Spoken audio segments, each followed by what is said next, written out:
नमस्कार दोस्तों, मैं दिनेश मालविया यूट्यूब चैनल पे आपका हार्दिक स्वागत करता हूं। देखिए मित्रों, हम बात कर रहे हैं तृतीय श्रेणी मुख्य परीक्षा की लेवल 1 और लेवल 2 के लिए, दोनों के लिए इम्पोर्टेंट है। और राजस्थान का इतिहास और संस्कृति की जो किताब है पवन भंवरिया सर की, नाथ पब्लिकेशन की, इसके अंदर हम राजस्थानी भाषा के बारे में पढ़ रहे हैं और आरबीएससी और एनसीईआरटी पर आधारित है।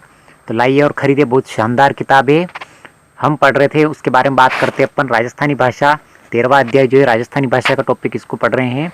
और आज हम दिनजी तक हम पढ़ चुके हैं कि दिनजी का जन्म कैलाशपुरी में एक लोहार परिवार हुआ था और मेवाड़ के शासक भीम सिंह के समकालीन थे और उनके प्रिय पात्र भी थे। उनके द्वारा रचित प्रसिद्ध दोहे हैं, दिनजी के दोहे प्रसिद्ध है।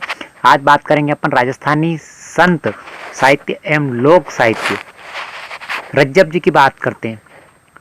रज्जब जी दादू जी दयाल जी के शिष्यों में प्रमुख थे, यानी दादू दयाल जिनको राजस्थान का कबीर कहा जाता है, दादू दयाल के शिष्यों में प्रमुख थे। उनके द्वारा रचित 2 ग्रंथ प्रसिद्ध है, एक तो वाणी एवं सरवंगी। तो वाणी एवं सरवंगी किसके द्वारा रचित है? रज्जब जी द्वारा, जो दादू दयाल के शिष्य थे। उसके बाद बात करते अपन बालिंद जी दादू दयाल के 152 शिष्यों में से एक प्रमुख शिष्य थे। इन्होंने 16 ग्रंथों की रचना की थी। इनमें अरीलो, गुण कटियारा नामा, गुण उत्पत्ति नामा, गुण श्री मुख नामा, गुण दरिया नामा, गुण हरिजन नामा, गुण नावमाला, गुण गंज नामा, गुण निर्मोही नामा, गुण प्रेम कहानी, गुण विरह अंग, गुण निशानी, गुण छंद, गुण हित उपदेश ग्रंथ और पद और राज कीर्तन। यानी अधिकतर इन्होंने बालिंद जी की जो रचना है उसमें गुण शब्द का प्रयोग किया गया। तो गुण शब्द जहाँ पे आए वहाँ पे बालिंद जी को आप ध्यान में रखिए। बात करते हैं अपन गरीबदास जी की। गरीबदास जी दादू दयाल के बड़े पुत्र थे। गरीबदास जी ने साखी, पद, अनभे प्रबोध, आध्यात्म प्रबोध आदि ग्रंथों की रचना की है। उसके बाद बात करते हैं अपन जगन्नाथ दास जी की। कायस्थ जाति में जन्मे जगन्नाथ दास संत दादू के शिष्य थे और वाणी, गुण, गंजनामा, गीता सार, योग वशिष्ठ सार इनकी प्रमुख रचनाएं हैं। जन गोपाल जी की बात करते हैं। जन गोपाल जी भी संत दादू के शिष्य थे। जन गोपाल जी फतेहपुर सिकरी के रहने वाले थे। इन्होंने निम्न ग्रंथों की रचना की थी: दादू जन्म, लीला पर्ची, ध्रुव चरित्र, प्रहलाद चरित्र, भरत चरित्र, मोह विवेक, 24 गुरुओं की लीला, सुख संवाद, अनंत लीला, 12 मासिया, भेंट के सवैये कवित और जखड़ो काया प्राण संवाद इनकी रचनाएं जन गोपाल जी की।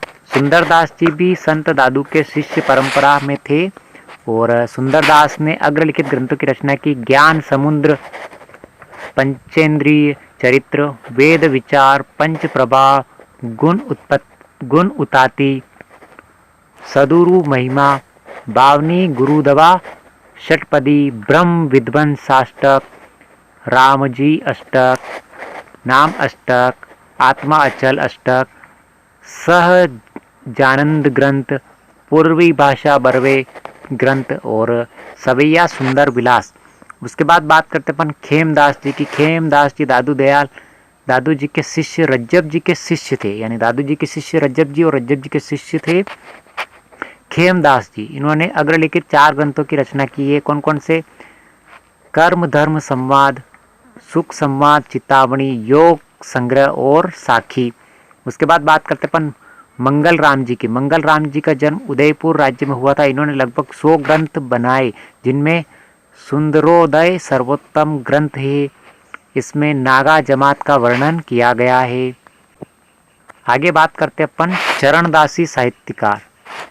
चरणदास का जन्म मेवात यानी अलवर भरतपुर में क्या जो क्षेत्र है उसको मेवात कहा जाता है कि डेहरा नामक गांव में हुआ था। चरणदास जी ने अग्रलिखित 14 ग्रंथों की रचना की थी। इनमें अष्टांग योग, नासकेत, संदेह सागर, भक्ति सागर, हरि प्रकाश टीका, अमरलोक, खंडधाम, भक्त पदार्थ, शब्द, मन विरक्त करण गुटका और राम भला, ज्ञान स्वरोदय, दान लीला और ब्रह्म ज्ञान सागर, कुरुक्षेत्र की लीला, ये इनके कुल मिला के 14 ग्रंथ है चरणदास जी के। दयाबाई महात्मा चरणदास जी, जो चरणदास जी थे इनकी शिष्या थी और डेहरा गांव मेवात में रहने वाली थी। दयाबाई ने दयाबोध और विनय मालिका नामक 2 ग्रंथों की रचना की है। तो दयाबोध और विनय मालिका ग्रंथों की रचना किसने की? दयाबाई ने। ये ध्यान जरूर रखिए आप। उसके बाद बात करते अपन सहजोबाई। डेहरा मेवात में जन्मी सहजोबाई का प्रमुख ग्रंथ सहज प्रकाश है। सहजोबाई इनके नाम से ही सहज प्रकाश इनका ग्रंथ है।